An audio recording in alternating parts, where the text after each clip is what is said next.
କିନ୍ତୁ ମତେ ରଖେଇଦେବେ ମାନିବେ ନିଶ୍ଚିତ।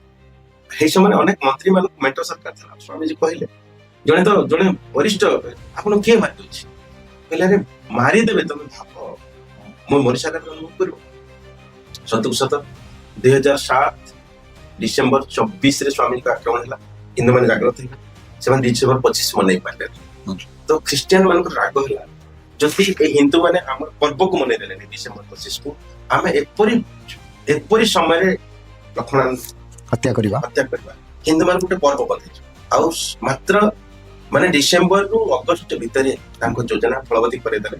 ଆଉ ସ୍ୱାମୀଜୀଙ୍କୁ ଅଗଷ୍ଟ 23, 2008 ଜନ୍ମାଷ୍ଟମୀ ତିଥିରେ, ଜନ୍ମାଷ୍ଟମୀ ଲୋକମାନେ ପାଳନ ପାଇଁ ଧୁମଧାମରେ ପାଳନ କରିବାକୁ ସ୍ୱାମୀଜୀ ପାଳନ ପାଇଁ ଯୋଜନାବଦ୍ଧ କରୁ। କ୍ଷୀରି ପୁଡି ତିଆରି ହଉଛି ଆଶ୍ରମରେ, ଛୁଆମାନେ ଖାଇବେ।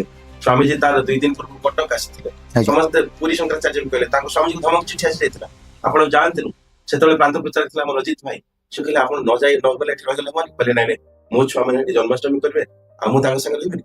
ନିଶ୍ଚିତ ରହିବେ, ସେମାନେ ଭାଗବତ ପଢିବେ, ଜନ୍ମାଷ୍ଟମୀ କରିବେ, ତାଙ୍କୁ ଉତ୍ସାହ ବଢେଇବେ। ତା ପୂର୍ବରୁ ସ୍ୱାମୀଜୀ ପ୍ରବଚନ କରିଥିଲେ। ଆଉ 2008 ମସିହାର ସନ୍ଧ୍ୟା 7:10 ବଜେ 20 ମିନିଟ୍ ଭିତରେ ପ୍ରାୟ 18ରୁ 20 ଜଣ ଭିତରେ ଦୁର୍ବୃତ୍ତମାନେ ଆସିକି ମାନେ ଦାମୀ ଅସ୍ତ୍ରରେ ପୂଜ୍ୟ ସ୍ୱାମୀଜୀଙ୍କୁ ସେମାନେ ଆଉ ତାଙ୍କର 4 ଜଣ ସହଯୋଗୀ ପୂର୍ଣ୍ଣ ରୂପେ ନଷ୍ଟ କରିଦେଲେ, ହତ୍ୟା କରିଦେଲେ। ସ୍ୱାମୀଜୀଙ୍କୁ 28 ଗୁଳି ମାଳା ପିନ୍ଧିଲା